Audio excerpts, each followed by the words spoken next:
নমস্কার সবাইকে, কিরকম আছো সবাই? আশা করি সবাই খুব ভালো আছো। আর আমি কিন্তু দুদিন খুবই অসুস্থ ছিলাম, যার জন্য কোনো ভিডিও তোমাদের সাথে শেয়ার করা হয়নি।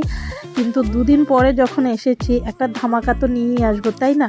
তো আজকে কিন্তু খুবই টেস্টি আর সুস্বাদু একটা রসুনের আচার নিয়ে তোমাদের সামনে হাজির হয়ে গেছি। সত্যি বলছি, অসাধারণ হয় এই রসুনের আচারটা। যদি বাড়িতে তৈরি করে রাখো, বছরের পর বছর সংরক্ষণ করতে পারবে, কোনো অসুবিধা হবে না, নষ্টও হবে না, কিছু হবে না। তো এই আচারের রেসিপিটা দেখতে হলে পুরো ভিডিওটা স্কিপ না করে আমার সাথে থাকতে হবে। তো রসুনের আচারটা তৈরি করার জন্য আমি এখানে হাফ কেজির মতো রসুনকে পরিষ্কার করে বেছে ধুয়ে রোদে শুকিয়ে নিয়েছিলাম অল্প একটু। তারপরে রোদে শুকানোর পর যখন এক্সেস জলটা রসুনের গা থেকে শুকিয়ে গেছে, তারপর নিয়ে আসলাম তোমাদের সামনে। তো এখানে আমি রসুনগুলোকে মিডিল থেকে একটা চাকুর সাহায্যে চিড়ে নিচ্ছি। এরকম মিডিল থেকে চিড়ে নিলে কিন্তু রসুনের ফ্লেভারটা পুরোপুরি আচারের মধ্যে অ্যাড হয়ে যায়, আর খেতেও কিন্তু খুবই ভালো হয়। তো আমি যেভাবে দেখাচ্ছি তোমরাও কিন্তু একইভাবে রসুনগুলোকে একদম মিডিল থেকে চির দিয়ে নেবে, মানে দুফালা করে নেবে। তো রসুনের সাইজ একটু বড় হলেই ভালো হয়, ছোট রসুন হলে কিন্তু চির দেওয়ার কোনো দরকার নেই। তো দেখো, সবগুলো রসুন কিন্তু এখানে আমি দুফালা করে তৈরি করে নিয়েছি। এখন চলে যাব মশলা তৈরি করতে, যেটা দিয়ে আমরা আচার বানাবো। তো এখানে আমি একটা প্যান বসিয়ে দিয়ে দিলাম মৌরি, মানে মিষ্টি জিরা। তো এখানে আমি 3 টেবিল চামচের মতন মৌরি নিয়েছি। তারপর দিচ্ছি 3 টেবিল চামচের মতো মেথি দানা। তারপরে দিয়ে দিব 1 টেবিল চামচের মতো আজওয়াইন যেটাকে বলে। আর দিয়ে দিব 3 থেকে 4 চামচের মতো কালো সর্ষে। এখানে কিন্তু কালো সর্ষেটাই ব্যবহার করবে, কালো সর্ষের ফ্লেভারটা কিন্তু খুবই ভালো হয়।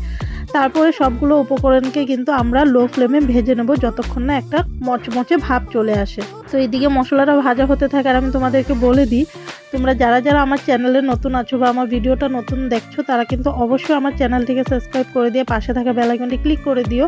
আর যারা অলরেডি আমার চ্যানেলকে সাবস্ক্রাইব করে রেখেছো, তারা কিন্তু ভিডিও দেখার পর একটা লাইক কমেন্ট শেয়ার করে দিও। আশা করি আমার ভিডিও তোমাদের ভালো লাগে, আর তোমাদের লাইক কমেন্ট করলে কিন্তু আমারও খুব ভালো লাগে। তো দেখো, তোমাদের সাথে কথা বলতে বলতে কিন্তু মশলার কালার এদিকে চেঞ্জ হতে শুরু হয়ে গেছে।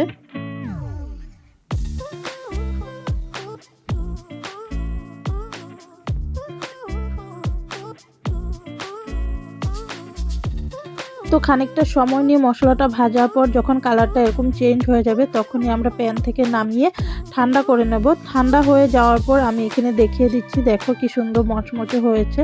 তো এখন কিন্তু আমি এটা একটা মিক্সিং জারে দিয়ে মশলাটাকে দাঁড়া করে গুঁড়ো করে নেব। এই ধরো দানাদার থাকবে, পুরো মিহি হবে না, কারণ দানাদার থাকলে কিন্তু আচারের ফ্লেভার টেস্ট দুটোটাই কিন্তু খুবই ভালো হয়।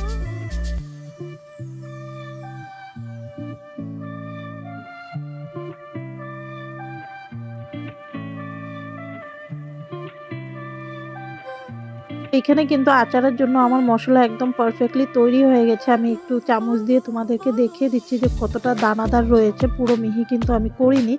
এখন চলে যাব আচার তৈরি করতে। তো আচার তৈরি করার জন্য আমি একটা প্যান বসিয়ে দিয়ে কড়াইটা হালকা একটু গরম করে নিয়ে পরিমাণ মতো সরিষার তেল দিয়ে দিয়েছি। এখানে কিন্তু আমি 250 গ্রামের মতো সরিষার তেল দিচ্ছি। পরে কিন্তু আবারও আমরা তেল ব্যবহার করব। তারপর তেলটা হালকা একটু গরম হলে দিয়ে দিব হাফ টেবিল চামচের মতো হিং। তারপরে হিংটা একটু ভাজা ভাজা হয়ে গেলে দিয়ে দেবো 1 টেবিল চামচের মতো কালো জিরে। তো কালো জিরে আর হিংটা দেওয়ার পরে আমি খুব ভালোভাবে তেলের সাথে মিশিয়ে নেব।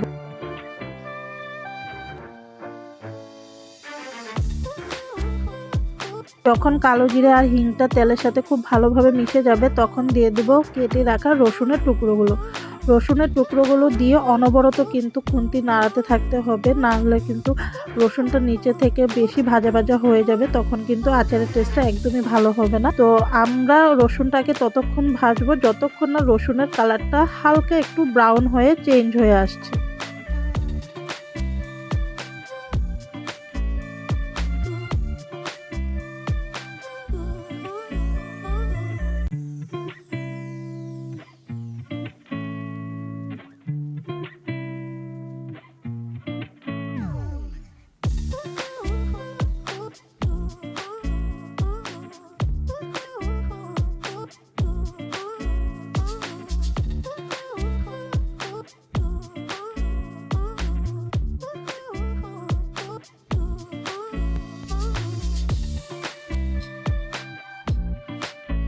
তো তোমরা কিন্তু দেখতেই পেলে আমি কিন্তু অনবরত খুন্তি নাড়িয়েই যাচ্ছিলাম, তার কারণে কিন্তু রসুনটা একটুও বেশি ভাজা ভাজা হয়নি, জাস্ট হালকা একটু ব্রাউন কালার চলে এসেছে। এই মুহূর্তে কিন্তু আমরা দিয়ে দিব মশলাগুলো।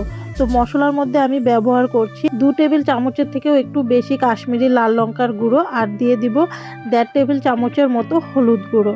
তো এখানে কিন্তু আমি লাল লঙ্কার গুঁড়ো ব্যবহার করছি কালারের জন্য, তোমরা ঝালের জন্য ব্যবহার করতে চাইলে কিন্তু এমনি ঝাল লঙ্কার গুঁড়ো ব্যবহার করতে পারো। তারপরে দিয়ে দিলাম ভাজা মশলাটা, আর দিয়ে দিচ্ছি 2 টেবিল চামচের মতো নুন। নুনটা কিন্তু পরে তোমরা আবার টেস্ট করে দিতে পারো। তো তারপরে সবগুলো মশলা দেওয়া হয়ে গেলে রসুন আর তেলের সাথে মশলাটাকে খুব ভালোভাবে মিশিয়ে নেব। আর গ্যাসের ফ্লেমটা কিন্তু মশলা দেওয়ার সময় বা মশলা মেশানোর সময় কিন্তু একদমই লোতে রাখবে, বাড়ানো যাবে না, নাহলে মশলা কিন্তু পুড়ে যাওয়ার সম্ভাবনা থাকবে আর আচারের টেস্ট কিন্তু একদম বাজে হয়ে যাবে। তো সেটা কিন্তু একটু খেয়াল করেই করবে।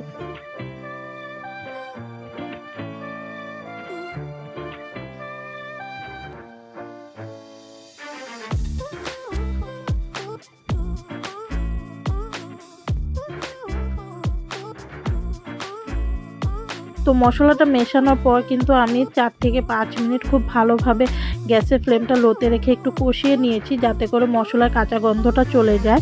তারপরে আমি একটু চেক করে নেব দুটো রসুন নিয়ে চামচের সাহায্যে, যাতে করে রসুনটা পারফেক্টলি সেদ্ধ হয়েছে কিনা। তো এখানে কিন্তু রসুন পারফেক্টলি সেদ্ধ হয়ে গেছে। এখন কিন্তু কড়াই থেকে নামিয়ে ঠান্ডা করে তারপরে সরাসরি সার্ভ করতে চলে যাব। তো আচারটা ঠান্ডা হয়ে যাওয়ার পর কিন্তু আমি আবারও চলে আসলাম। এখন কিন্তু আমি খুন্তি দিয়ে একটু ভালোভাবে নাড়াচাড়া করে দিচ্ছি।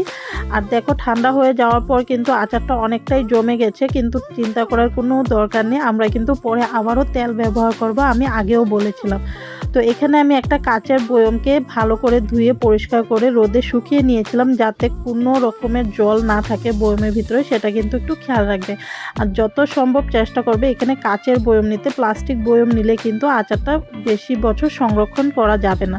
তো সবগুলো আচার দেওয়া হয়ে গেলে কিন্তু আমি অন্যদিকে একটা ছোট প্যান বসিয়ে তেল গরম করে ঠান্ডা করে রেখেছিলাম, সেটা এখন আমি আচারের কড়াইতে দিয়ে ভালো করে মশলার সাথে মিশিয়ে তারপরে এখানে বয়মে ঢেলে দিচ্ছি। তারপরে তেলটা দেওয়ার পর আবারও একটা খুন্তি দিয়ে আমি খুব ভালোভাবে আচারটা তেলের সাথে মিশিয়ে দিচ্ছি, যাতে করে পারফেক্টলি সব কিছু মিশে যায় তেলের সাথে। তারপরে দিয়ে দেব উপর থেকে ভিনিগার। ভিনিগারটা কিন্তু কোনো রকমের স্কিপ করা যাবে না, যেহেতু আমরা বছরের পর বছর আচারটা সংরক্ষণ করব, তার কারণে কিন্তু আমি এখানে 3 টেবিল চামচের মতো সাদা ভিনিগার ব্যবহার করেছি।